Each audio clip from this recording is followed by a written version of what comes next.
খানিক গড়িমসি করলেও শেষ পর্যন্ত গাজায় যুদ্ধবিরতি ও জিম্মিদের মুক্তিতে হামাসের সঙ্গে চুক্তিতে পৌঁছানোর ঘোষণা দিয়েছে ইসরায়েল। প্রধানমন্ত্রী বেনিয়ামিন নেতানিয়াহুর কার্যালয় জানিয়েছে, এ বিষয়ে মন্ত্রিসভায় আজ চূড়ান্ত সিদ্ধান্ত নেওয়া হবে।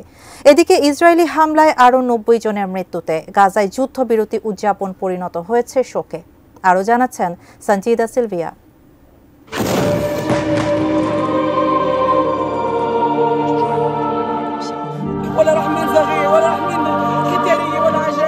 কাতার, মিশর ও যুক্তরাষ্ট্রের মধ্যস্থতায় বুধবার যুদ্ধবিরতির ঘোষণা এলেও ইসরায়েল এ নিয়ে নিশ্চুপ ছিল। হামাসের সাথে যুদ্ধবিরতি চুক্তি নিয়ে বৃহস্পতিবার ইসরায়েলের মন্ত্রিসভায় নির্ধারিত ভোট শেষ মুহূর্তে স্থগিত হয়ে আরও নাটকীয়তার সৃষ্টি করে। সব মিলিয়ে আদৌ যুদ্ধবিরতি হবে কিনা তা নিয়ে তৈরি হয় শঙ্কা ও অনিশ্চয়তা।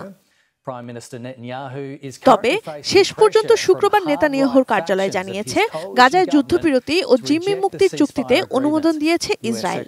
দোহায় আনুষ্ঠানিকভাবে চুক্তিতে স্বাক্ষর করেছেন ইসরায়েল, হামাস, যুক্তরাষ্ট্র এবং কাতারের প্রতিনিধিরা। যদিও কয়েক ঘন্টা আগে নেতানিয়াহুর সুর ছিল ভিন্ন। বলেছিলেন, হামাস সব শর্ত মেনে না নেওয়া পর্যন্ত তিনি যুদ্ধবিরতির বিষয়টি মন্ত্রিসভায় তুলবেন না।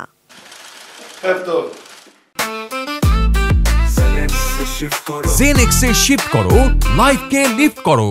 গাজায় যুদ্ধবিরতি হলে পদত্যাগের হুমকি দিয়েছেন ইসরায়েলের 2 অতি ডানপন্থী ও জাতীয়তাবাদী মন্ত্রী। যুক্তরাষ্ট্রের পরবর্তী প্রেসিডেন্ট ডোনাল্ড ট্রাম্প বলেছেন, সোমবার তার শপথ গ্রহণের আগেই যুদ্ধবিরতি এবং জিম্মি চুক্তি বাস্তবায়ন হয়ে যাওয়া উচিত। চুক্তির পেছনে নিজের কৃতিত্ব দাবি করেছেন তিনি।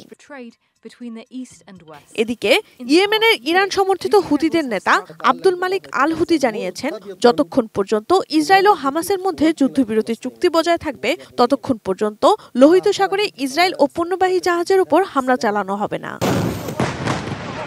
একদিকে যুদ্ধবিরতির ঘোষণা, অন্যদিকে গাজাবাসীর উপর আক্রমণ তীব্র করেছে ইসরায়েল। গত 2 দিনে উত্তর গাজায় প্রাণ হারিয়েছেন প্রায় 100 ফিলিস্তিনি।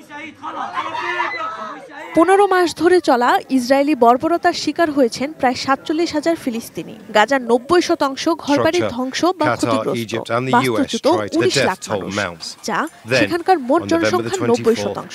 বিশ্ব স্বাস্থ্য সংস্থা জানিয়েছে, বিধ্বস্ত স্বাস্থ্য ব্যবস্থা পুনর্নির্মাণে আগামী 5 থেকে 7 বছরে কমপক্ষে $10 বিলিয়ন প্রয়োজন। Sanjida Sylvia, desk report, ATN news.